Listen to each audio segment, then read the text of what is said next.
So Bismillah walhamdulillah wa salatu wassalamu ala Rasulillah. Okay, so we are on page in Shaykh Uthaymeen's explanation, page 101, in the English of the book itself, page 40. And last week we were looking at point number 16. Point number 16, the Shaykh taught us a lot of things on how to seek knowledge, because we're in section 2 of the book, and the section 2 deals with the methodology of seeking knowledge. So the first point in section 2 was point number 16 of the book, and that was how to seek knowledge, or the methodology of seeking knowledge. And in that, the Shaykh told us 3 quotes at the start, then he gave us an advice. Those 3 quotes were with regards to the person having usul. The person has to have usul. If you don't have usul, if you don't learn the foundations, then you will never reach knowledge. And then he also told us the fact that whoever tries to grab knowledge in one go will lose it in one go. And then he also told us that overcrowding or trying to learn things too much in one time will end up confusing the person, i.e. the person will not understand the knowledge properly. So from those 3 quotes that the author rahimahullah mentioned, then the Shaykh, the author himself, then went on to give us an advice, which was, in every subject you want to study as a student of knowledge, study, number 1, with a teacher who knows the subject, or who has knowledge and who is trustworthy, and study a beginner's book or a fundamental book in that subject, and don't rely just on personal efforts. And then he gave us some ayat.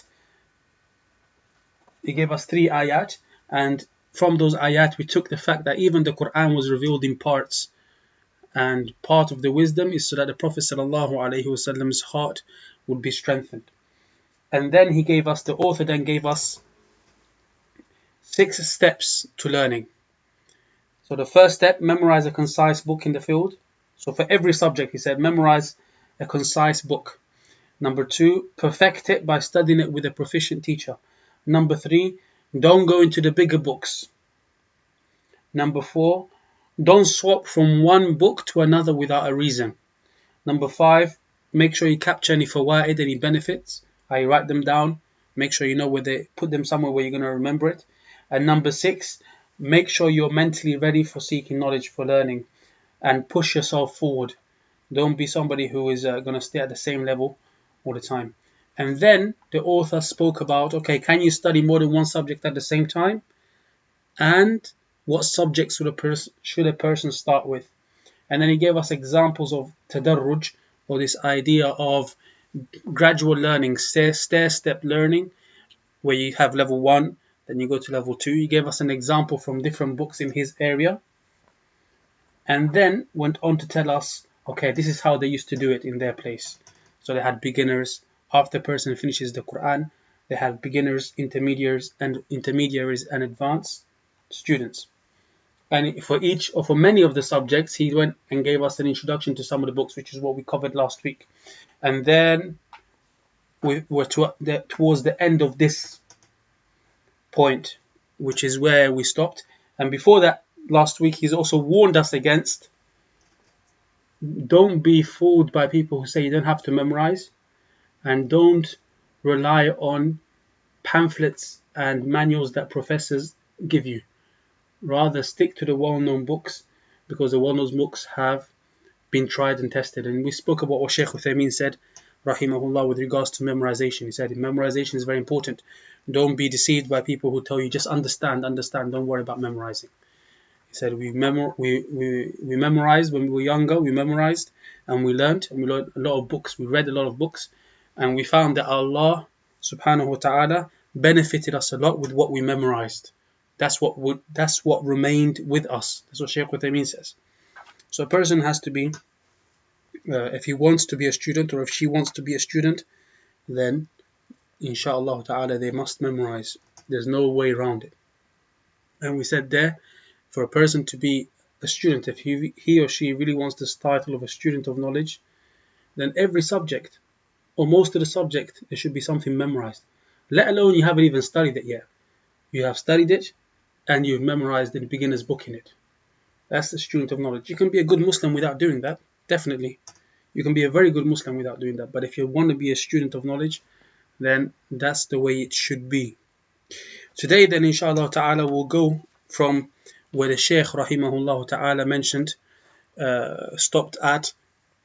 It was narrated that Hafiz Uthman al-Khurrazad said. We don't have our reader today, so I'll just read the English inshallah ta'ala, and then we'll put some of the footnotes from what Shaykh Uthaymeen rahimahullah ta'ala mentions. And these are some of the things or some of the qualities that a person who wants to be a student should have. And then we'll see what Shaykh Uthaymeen says about that. He disagrees with some of these things. Okay, so the author mentions, it was narrated that Al-Hafiz Uthman ibn Khurrazad rahimahullah ta'ala said, the person associated to hadith is in need of 5 qualities. And if one of them is lost, then it is considered a deficiency. Okay, what are those 5 qualities? He says, he is in need of a good mind, 1, piety, 2, precision, 3, proficiency in this field, 4, as well as being known for his trustworthiness. So those are 5 things that the Hafiz mentioned. Al-Dhahabi now disagrees and says something else. Al-Dhahabi rahimahullah ta'ala mentions, trustworthiness is a portion of the religion, a portion of piety. So when the Shaykh before him said 5, he noted that one of those 5 actually falls into another one. And then he goes on to say, and precision is included in being proficient. So another characteristic is included in another one mentioned. So really we are left with 3. If we go Al-Dhahabi's mentioned so far. That a person really what he needs is intelligence, having a good mind, piety, and proficiency. And the other 2 fit into these 3. But then Al-Dhahabi adds some extra stuff. And when we read what Al-Dhahabi adds, we panic. If you want to be a student of knowledge, maybe you will panic. He says, so what a Hafid really needs is to be fearful of Allah, intelligent, a grammarian, or here it says grammatical, a linguist, righteous, modest, Salafi, and it is sufficient enough for him to write 200 volumes and to gather 500 reliable compilations, and not to become tired or fatigued by seeking knowledge until death, with sincerity and humility. Otherwise, let him not trouble himself. So now what Al-Dhahabi rahimahullah ta'ala mentions is a tall order for many people. Let's see what Shaykh Uthaymeen says rahimahullah ta'ala. He agrees with Al-Dhahabi that out of the first 5 that Hafiz Uthman mentioned, then 2 of them go into another 2, so it's really 3. Then Shaykh Uthaymeen says, لكن الذهبي أضاف إلينا أكثر من الثلاثة. But Al-Dhahabi added more than the 3. يحتاج أن يكون تقيا. So he said that a person needs to be taqiyan, have taqwa.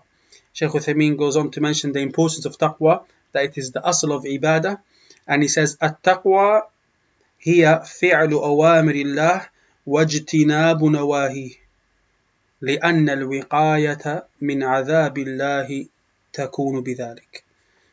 Taqwa is doing the righteous deeds and keeping away from, or doing what Allah has commanded and keeping away from what He has prohibited.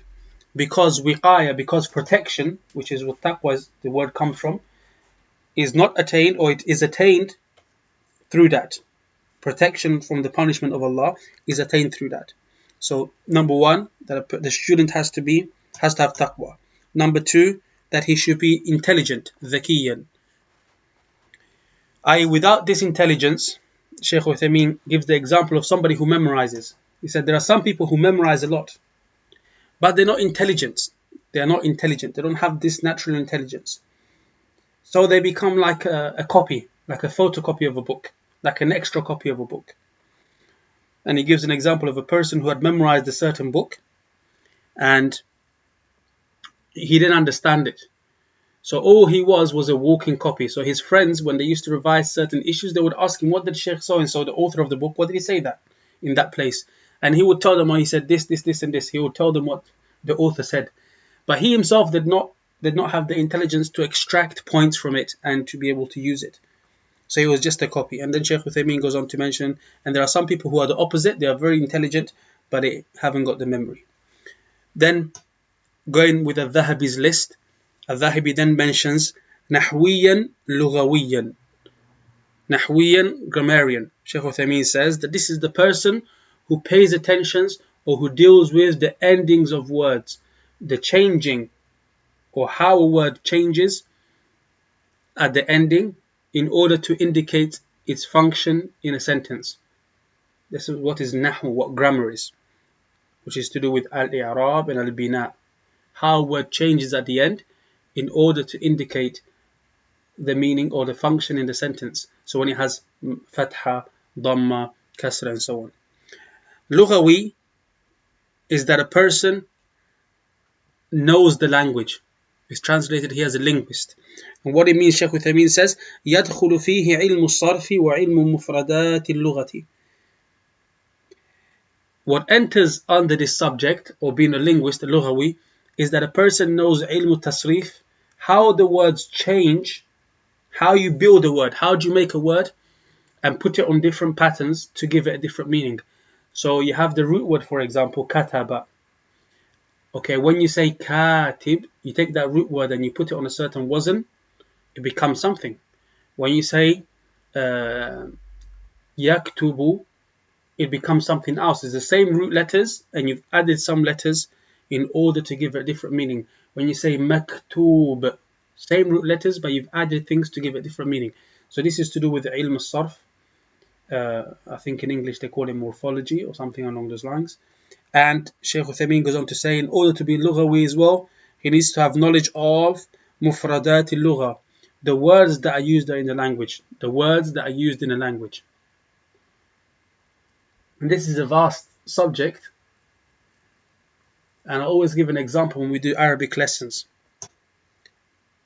Like as a native speaker in English, you will know the difference between two sentences based on the word. If I take two sentences, you're looking kind of thin.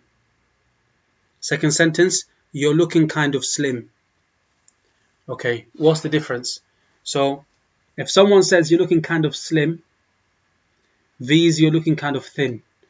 Thin is a word that has certain connotations, and slim is a word that has certain connotations.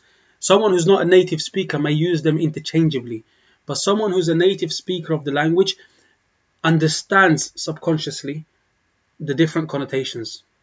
So thin can be used to indicate an unhealthy level of skinniness. If I say you're looking kind of thin, it could be that a person looks ill. Whereas slim, it's usually denotes something healthy. If someone looks ill, you wouldn't say you're looking kind of slim. You would say you're looking kind of thin. Okay, in the Arabic language, there are same things. So why did Allah use certain words instead of other words which are very similar to it? So this is one of the studies that you look. What are the connections between the words? So you understand the singular word and how it is used. So imagine if you heard the Quran in that way. When you hear the ayat, you have an idea of what this word means, but you don't know the connotations of the word. Well, I don't know the connotations of the words.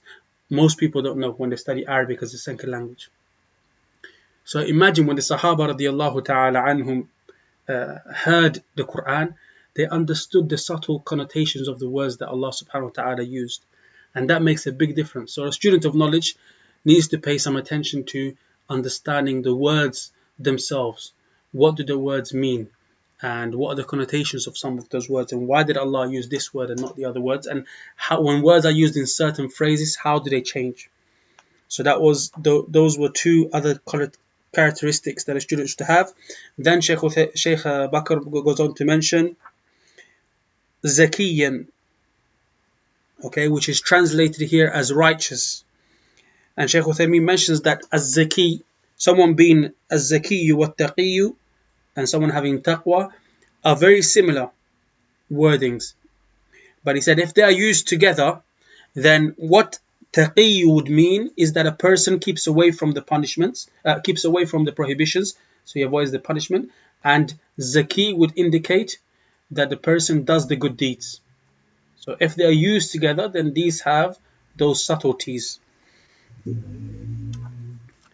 And then he brings a quote from Shaykh al-Islam Ibn Taymiyyah, and he discusses that some people of philosophy, for example, they were given intelligence, but they were not given this sort of piety.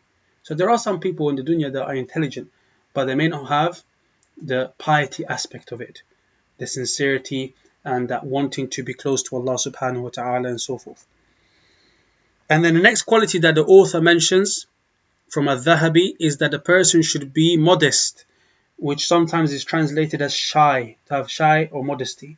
Shaykh Uthaymeen rahimahullah ta'ala mentions here, but with a condition, i.e. the person should be modest, the student of knowledge should be modest, should be someone that's shy, but with a condition. Shaykh Uthaymeen says,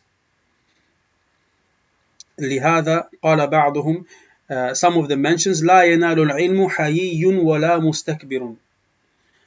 Knowledge will not be acquired by somebody who is shy or too modest and somebody who is proud. Knowledge will not be acquired by somebody who is shy and someone who is proud, i.e. someone who's too shy, i.e. he's too scared to ask questions, or he's too proud to ask questions. Shaykh Uthaymeen's dimensions, so that's the condition there. Yes, the person should be shy as a natural disposition. He should try to be someone shy, someone not that is what did I say it, flamboyant and loud and so forth, but he should be shy.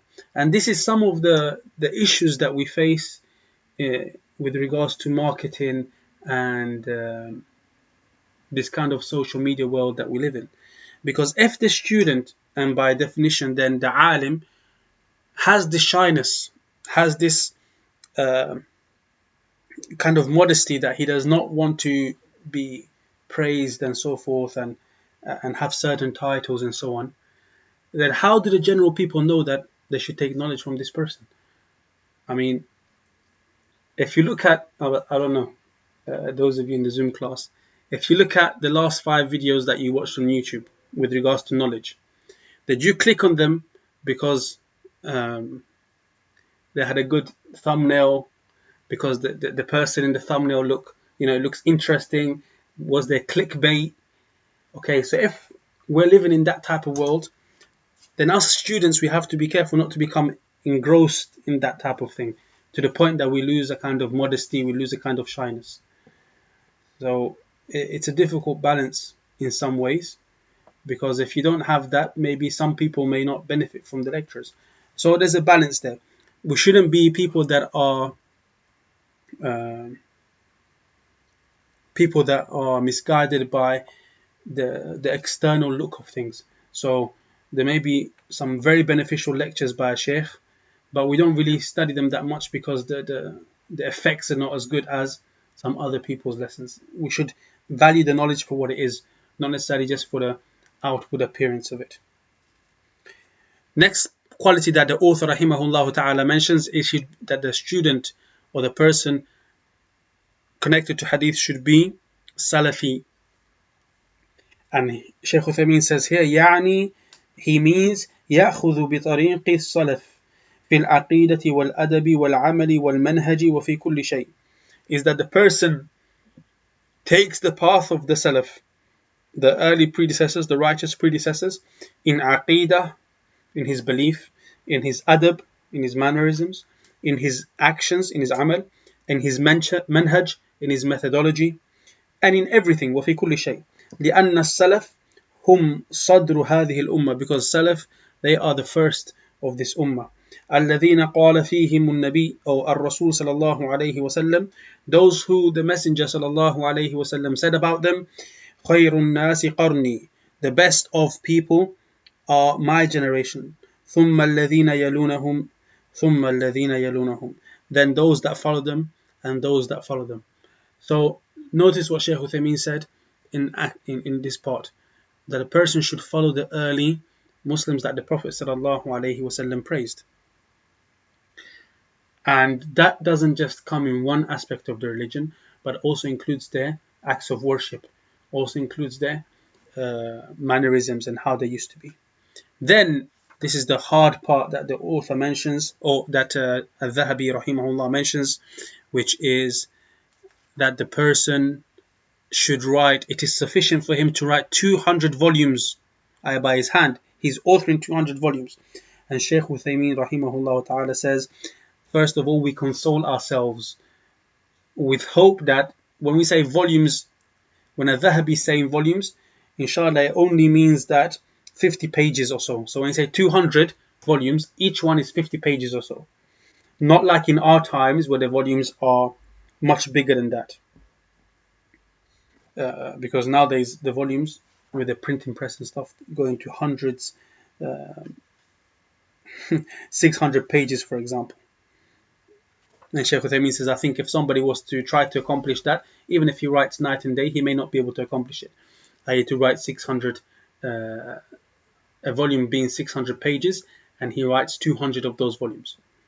And then also the next things that al-Dhahabi mentions that's a bit hard is that a person gathers 500 reliable compilations.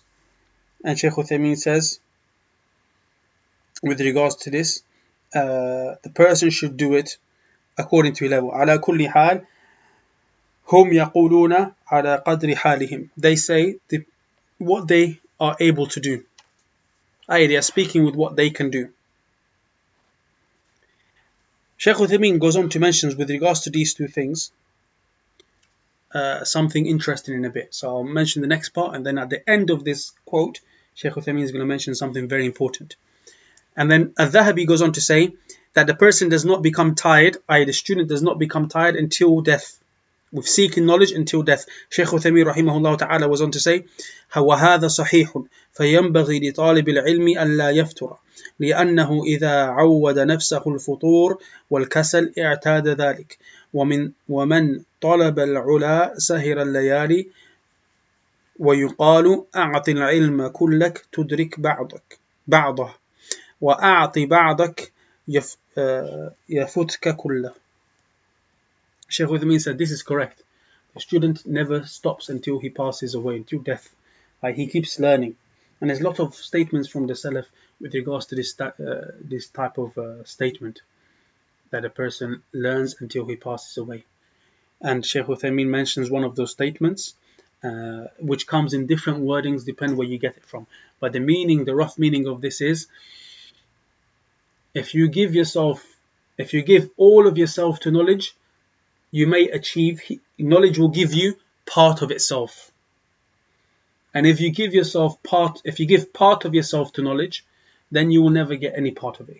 Knowledge will not give you anything. I.e., if you give all of yourself to knowledge, then you will get some of knowledge. And some people may give all of themselves to knowledge and not get any knowledge. That's calamity in and of itself. And if you only want to give knowledge part of yourself, then you will not get knowledge.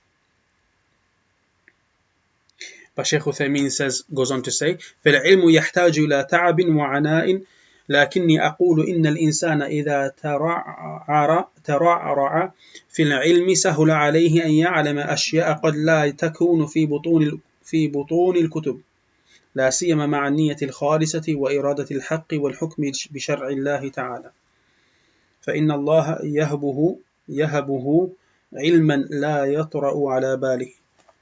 And in summary, Shaykh Uthaymeen goes on to mention some more. After having mentioned that knowledge has honor, it wants you to give all of yourself to it, then it will give you some. Shaykh Uthaymeen goes on to mention that knowledge needs tiredness. People have to work for knowledge. It doesn't come easy. But also be aware that, inshallah, if a person is trying to seek knowledge and he has a good intention, especially if he has a good intention and he's trying, Allah will open the ways for him. And he perhaps will gain some knowledge that he didn't even think about. So, as mentioned before, whoever has fear of Allah, whoever has taqwa of Allah, Allah will make ways out for him and will provide him from angles that he did not even think about. So yes, these things that the authors mentioned are true, and a person has to work hard, but don't think that it will never happen.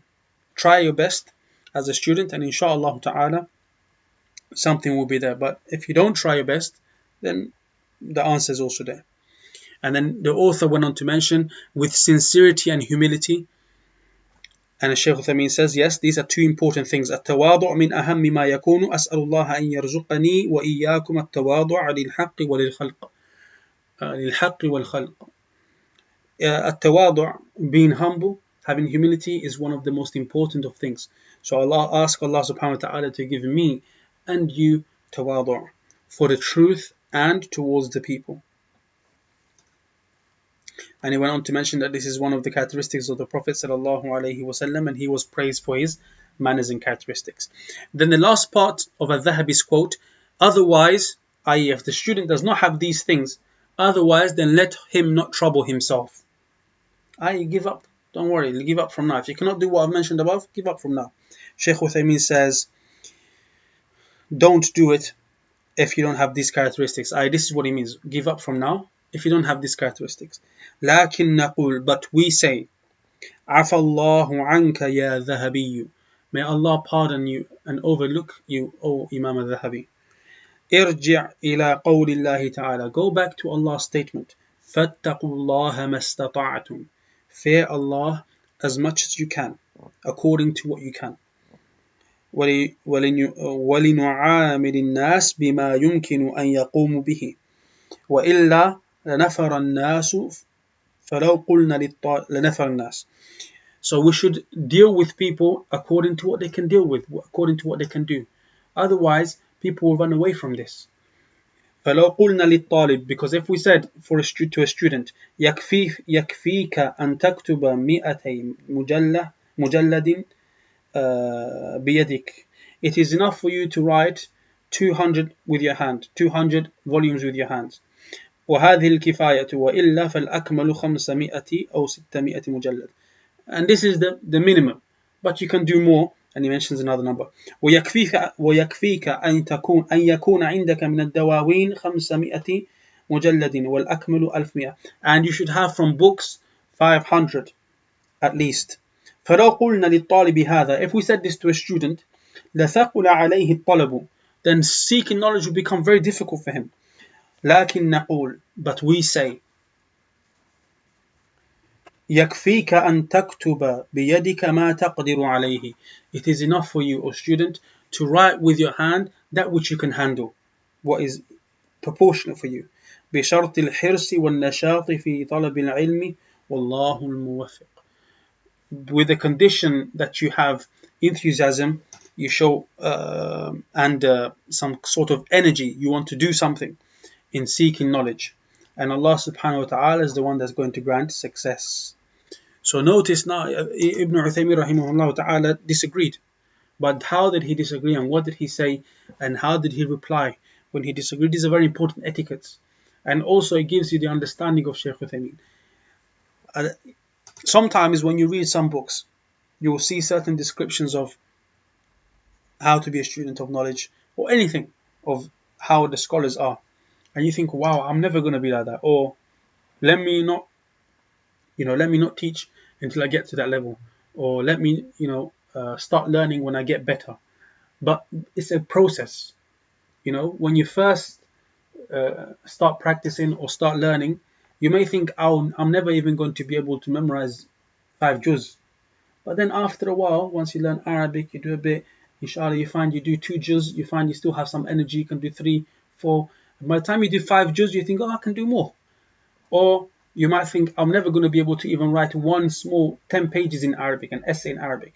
But after a year, you do the Medina Book 1, Medina Book 2, and so on, and you find yourself, inshallah, you can do it. But if from the start, the first day in your Arabic class, you hear the teacher say, you have to memorize 100 pages of Quran, you're going to think, wow, I'm struggling to do 3 pages. How am I going to do 100 pages? Or if he says to you, you need to be able to translate this, like lesson 11 from Medina Book 1. From the first day you say, this is too much. But by the time you get to lesson 11, after 10 weeks, mashallah, you find it easy. So don't think when you read something that it means from the start that it has to be that way. But rather at times, it's like that. It's a gradual process. It takes time. Same with doing acts of worship. if you cannot, if you never fasted before, except for Ramadan, then you may not be able to, straight away go to doing extra fast every Monday and Thursday. So what you do, start fasting the 6th of Shawwal, start fasting the other days that are recommended, start fasting then the 3 days in the month. Once you do that for a certain period of time and you become comfortable or ready, strong in it, then start fasting Mondays and Thursdays. Like that. You have tadarruj. Okay, you don't pray witr. Okay, start praying at least 1 rak'ah every day minimum. Don't stop, just 1 rak'ah minimum. That's if you don't pray. If you pray witr, then don't go down to 1, increase. But if you don't pray witr, don't say I'm going to pray straight away. I'm going to pray the maximum amount. I'm going to the maximum amount, or I'm going to make it very long, because you'll do that for a month. You'll do that maybe for a week every day, and then you'll give up. But rather try to say, okay, for the rest of my life, I'm going to pray at least 1 rak'ah, and do that for a month without missing any day. Once you find yourself a bit stronger, then okay, I'm going to pray now 3 every night. Okay, now I'm going to pray 5, and so forth. And increase slowly once you find yourself steady. Same with reading Quran. You might say, oh, the Sheikh says to you, oh, you have to revise a juz a day. Okay, if you try to do a juz a day, from nothing to a juz every day, you're going to struggle. Okay, do a page a day, or do a page after every salah, or do 2 pages a day. Do that for a month, do that for a week without any skips, without skipping. Okay, after that, do 5 pages a day. After that, for a certain period of time until you become used to it, do 10 pages a day. After that, do 20. So you have a gradual process that will help the person to become, inshallah, strong. But as for jumping from 0 to 100, it's not going to work. You can try it, it's up to you, but it's not going to work. Wallahu ta'ala a'lam. Okay, we're going to restart the room, and then we'll come back. And then when we come back, we're going to start point number 17, which is today's point, which is entitled to acquire knowledge from the ashyakh, from the mashayikh, to learn knowledge from the teachers, insha'Allah ta'ala. Ibn Ismail, you okay?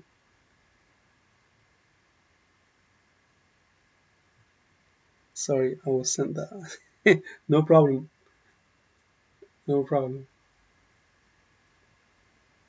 Alhamdulillah. Okay, point number 17, the author rahimahullah ta'ala mentions is to acquire knowledge from the teachers. So we're going to hear some fawaid. First, the importance of learning from teachers, and then we'll also see some fawaid, some benefits that learning from a teacher instead of learning from a book has.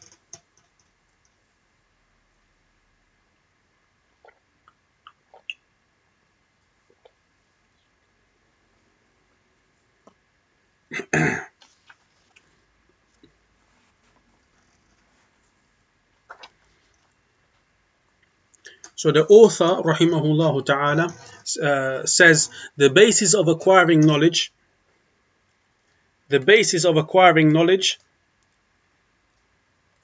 should be by the way of dictation and acquisition from the teachers, and by being in the continuous company of the scholars and taking from the mouths of men and not from the scrolls and depths of books. The first type of student, i.e. the seeker of knowledge who takes from the teachers, falls under taking from one's relative when they talk, and this is an example of the one who takes from a teacher, when they talk teacher. The second takes from a book, which is inanimate. Therefore, how can the ties of lineage be possible? Shaykh Uthaymeen rahimahullah ta'ala mentions here, so after the authors mentioned the fact that a person should study from the teacher, Shaykh Uthaymeen rahimahullah ta'ala mentions here, from those things that it's important that a person, especially a student of knowledge, pays attention to, is that he takes knowledge from the mashayikh or al-ashyakh, because he will benefit from qualified, i.e. scholars, or you can say mashayikh, he will benefit a number of benefits. And Shaykh Uthaymeen is going to mention 3 benefits here. I will just mention a summary of each one. Number one, from the benefits of learning from a teacher. Number one, اختصار الطريق, making the pathway short, by shortening the pathway.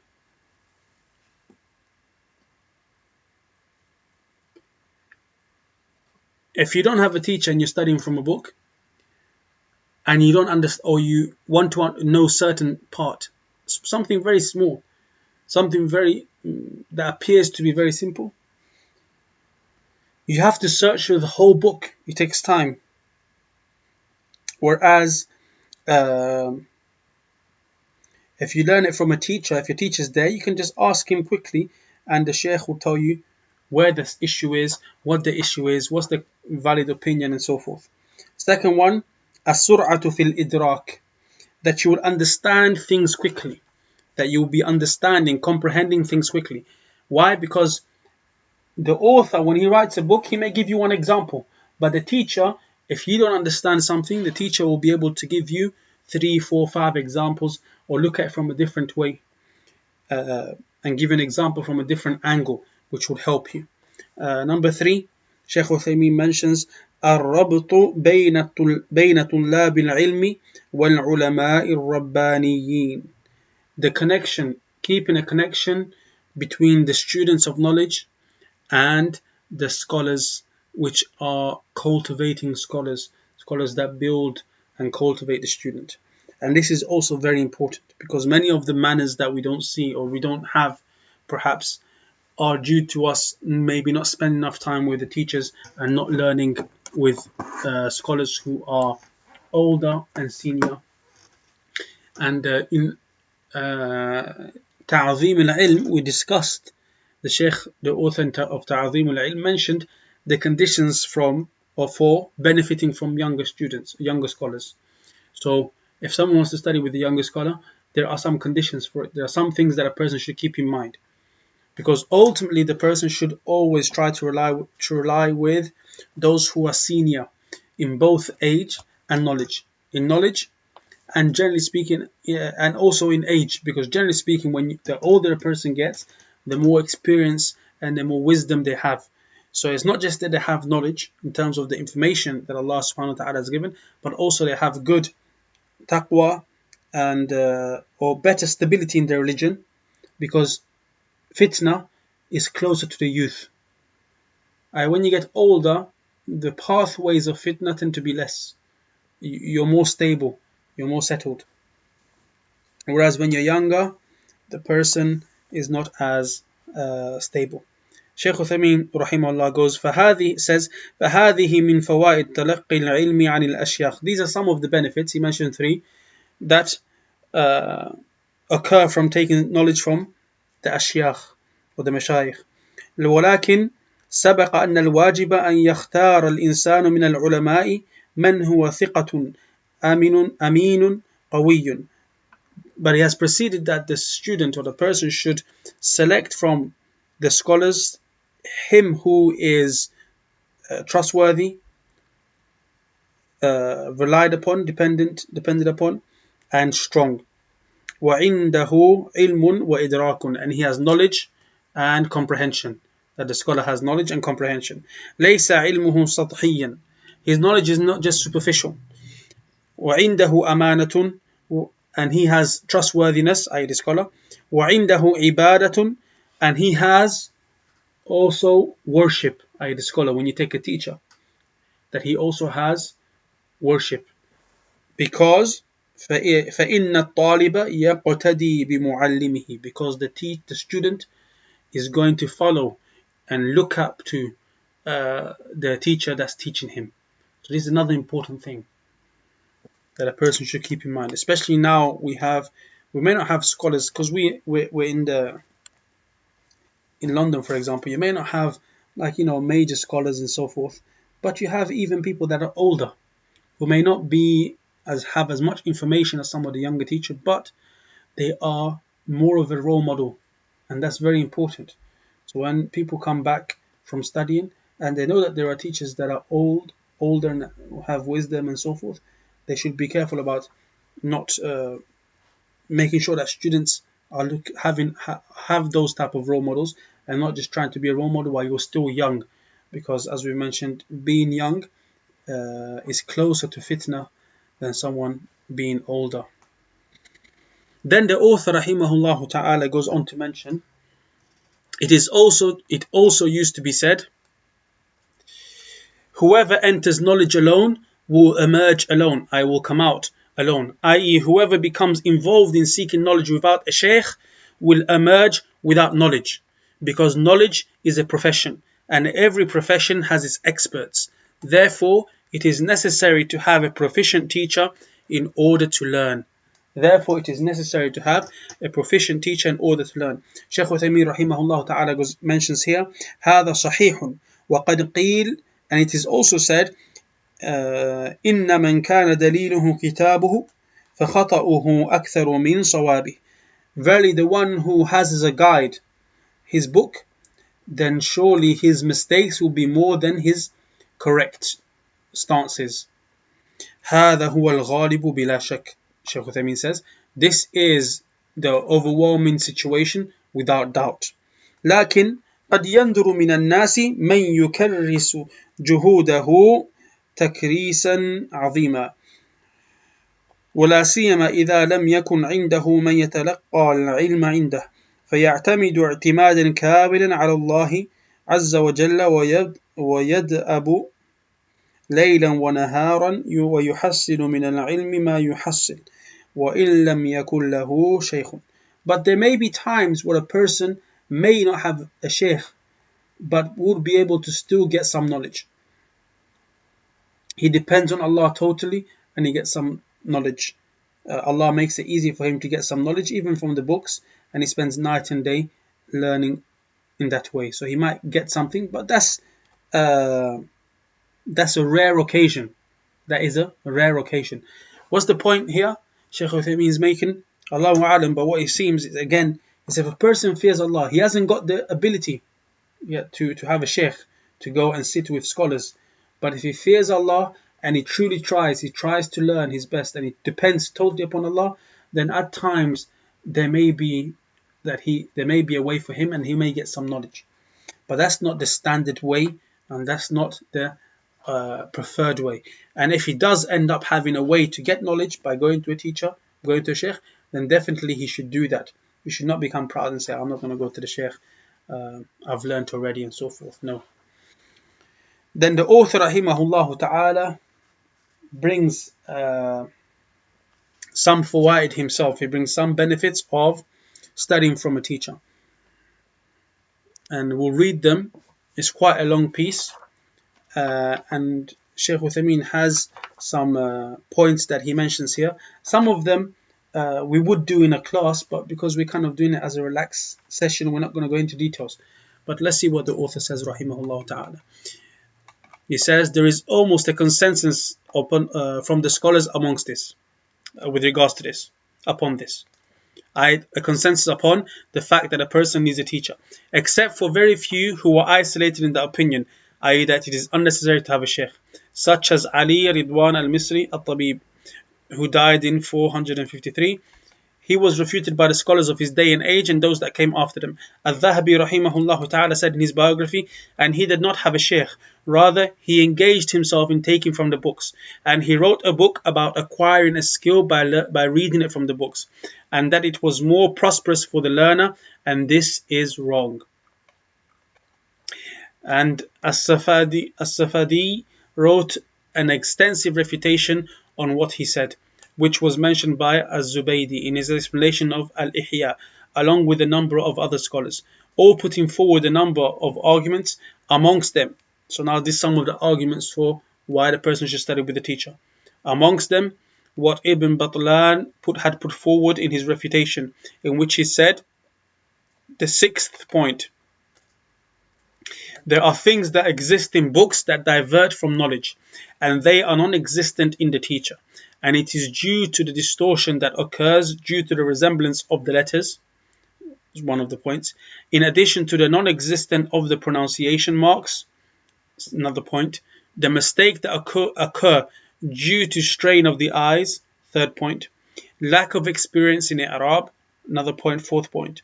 The corruption of the existing book. Fifth point. Handwriting that cannot be read. 6 points. Or reading that which is not written. Sometimes your eyes will fill in the gap into certain parts.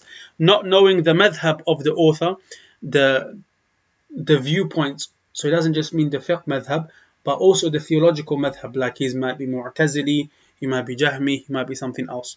The poor quality of the script, especially manuscript, the ones that were written by hands or in the early day of the printing press that was not so clear. Poor transcription, i.e. the person that's writing the thing may not write it according to what the author's saying. So transcribing it by hands, and he may not, the author may say something and the person that's writing it may not writing it clear. A lack of stopping at the correct punctuation, mixing up the terminology of different subjects, we mentioned that previously, and using the terminology of one subject in the context of another, and the existence of Greek terminology that the writer did not take from the Arabic language. All of the things mentioned obstruct knowledge, and the learner is relieved of them when he reads to a teacher. If the situation is such, then reading to the scholar is more advantageous and virtuous than personal study. And this is what we wanted to explain. As-Safadi rahimahullah then said, for this reason the scholars said, do not take knowledge from a person who has acquired it from the scripts, and do not take knowledge of the Quran from a person who has recited the Quran from the Mus'haf. I only recited it from the Mus'haf. That's what it means. Meaning, do not recite the Quran to a person who has just read it from the Mus'haf, or Hadith. Likewise, do not just take Hadith from a person who just read it from a book. From a person who has acquired Hadith by reading it from the scripts. Shaykh Uthaymeen rahimahullah ta'ala mentions a lot of these points. He mentions some issues, or he clarifies it. So the way I was explaining some of these things, some of that is taken from Shaykh Uthaymeen rahimahullah ta'ala. He gives examples, like sometimes the harakat are not mentioned in books, that may provide a problem. Some of those issues that were mentioned there are not present for us in terms of the printing press, or they may be present, but they may be diminished. The evil effects of them may not be as much as previously, where before, you might have written by hand, and if you look at any of the manuscripts, sometimes they put pictures of the manuscripts at the start of books. You may not know what it's saying until you actually know the word. And then when you know the word, like if the teacher was to read it to you, you can make it out. Oh, it's saying there, yeah, I can see the letter. But without the teacher telling you, you may struggle. Madhab of the person, he might be Mu'tazili. بحيث لا يميز بين بعضهم بعض الكتاب قد لا يكون مقتنع. نعم.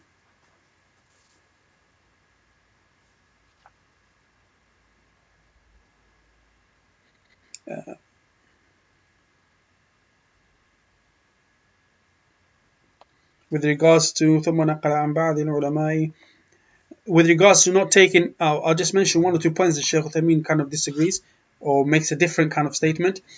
وهذا كله فيما إذا كان الكتب التي يقرأ منها ليس فيها بيان. In terms of the person, the statement where the author says لا تأخذ العلم من صحفي ولا من مصحفي، يعني لا تقرأ القرآن على من قرأ من المصحف ولا الحديث وغيره على من أخذ ذلك من الصحف. I don't take knowledge from the one who learned it from the books directly. For example, he learned the Quran, from the Mus'haf, or he learned the Hadith, or he read the Hadith just from the books. Shaykh Uthaymeen says this is if the books are not clear. أما إذا كان فيها بيان, but if there within those books there is clarity, كالموجود الآن من المصاحف, like nowadays from the mushafs that we use, والحمد لله, and praise to Allah, فهو واضح, then this is clear. وقوله قراءة ما لا يكتب معناه أن الإنسان ينحق كلمة غير مكتوبة. Okay, we mentioned that already. And then the author goes on to say, as for the tangible proof that establishes the falseness of Ibn Ridwan's theory, then it is that you will read thousands of biographies written in different in different eras throughout history that are full of mentions of the teachers and their seekers.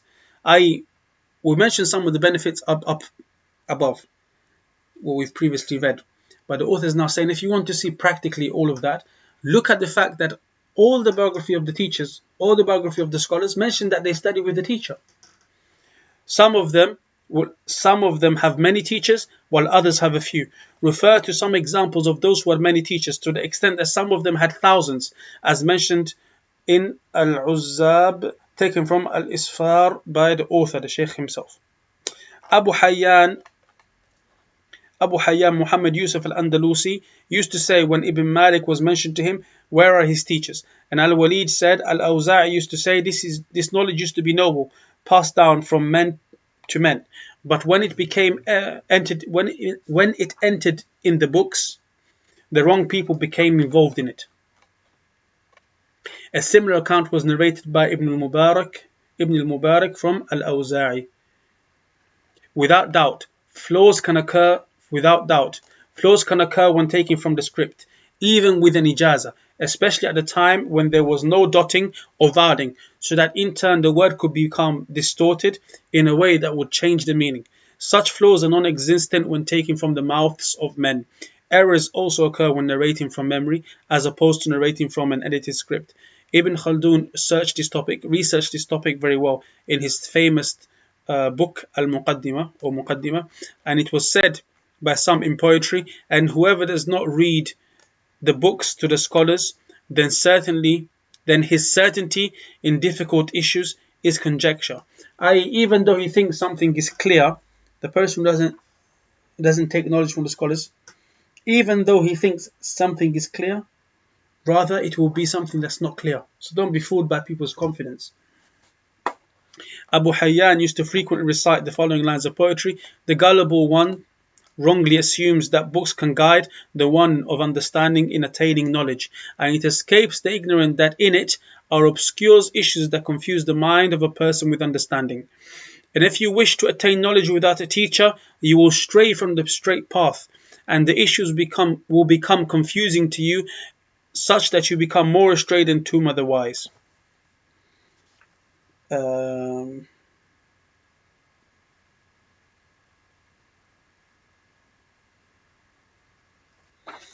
Otherwise, this is a story that goes behind it. Shaykh Uthaymeen mentioned the story, but it's not necessary for us to go through it in this precise moment. Inshallah ta'ala, we stop there. That's the end of point number 17. Point number 17 was primarily just looking at the fact that we need to, as a student, the student needs to have teachers. And really, in our time of being able to connect with different countries and so forth, there is little excuse for a student not to have a teacher, especially at the beginning stages where he needs or she needs to build a connection to that knowledge. And we looked at some of the pitfalls of not having that. And the Prophet ﷺ mentioned that you will hear and it will be heard from you and so forth. I.e., there's going to be knowledge is going to be passed on. It's not going to be taken from just books by themselves. And perhaps this is one of the major problems that we have in our time, where a lot of people, if they were saying that in their day knowledge came into books and so people started reading, imagine in our time where knowledge is even more easier than previous books. In those days they still had to write the book out and buy it from the shop. In our time you download the PDF and khalas, someone says that they know this and they know that. So it's an important aspect that a person studies from the scholars. And if a person cannot and tries his best to, but they cannot, then that's a bit different. Perhaps Allah will make a way out. But as for just a person by default not bothering himself or studying a little bit with the scholars, studying some issues with the scholars.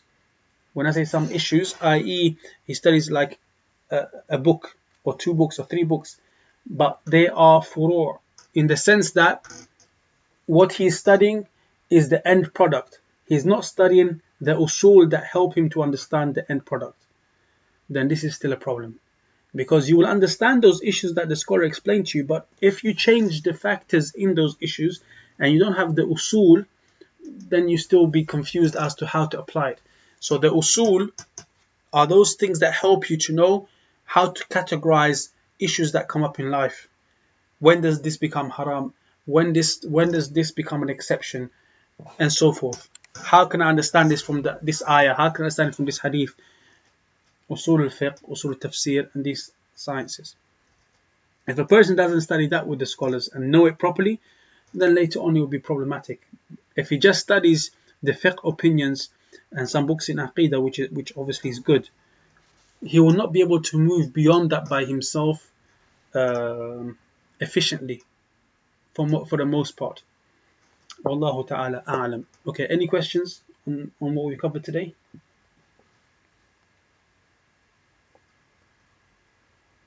Okay, silence means no, or it means na'am.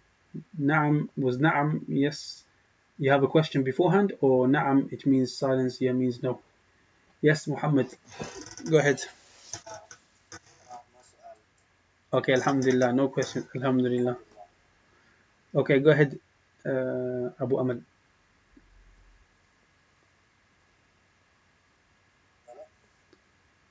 Abu Amal, I think he's typing, or he's typing. He's typing his question.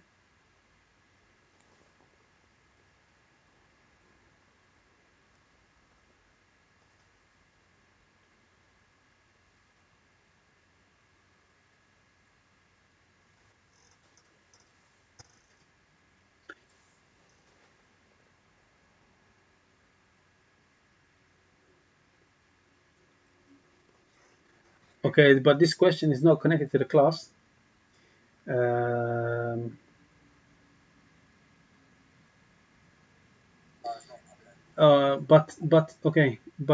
Muhammad, you're free to go.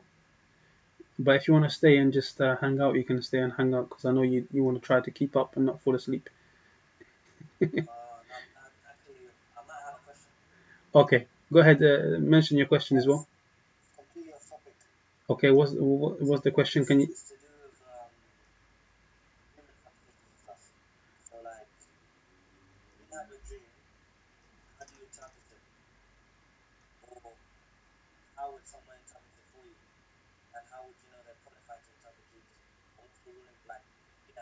Okay, write that in the group. Write that in the group so it's easier, because otherwise, there's something that I need to ask somebody, inshallah, to give you a proper answer.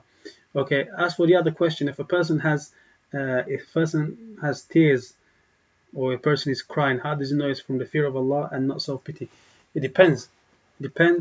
What caused it, and what is self-pity. Depends what it means by self-pity. If a person has self-pity in the sense that they've sinned against Allah and they're worried about Allah's punishment and so forth, inshallah, it's good, but it should also push them to change a bit. So when a person cries, they should also now, that should push them to also do deeds. As for just a person crying and then nothing changes, then it may be good, but it needs to be better by the person actually trying to do good deeds. But as for self-pity, I don't know if that is in contradiction to being for the fear of Allah. When we say self-pity, yeah, go ahead.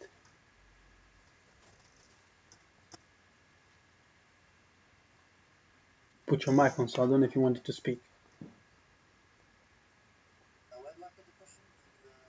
In the WhatsApp group, Muhammad. Yeah, so I don't forget it, inshallah.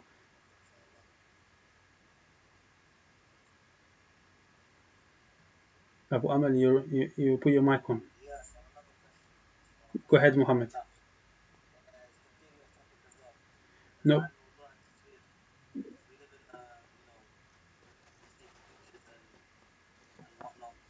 Yeah. Yeah.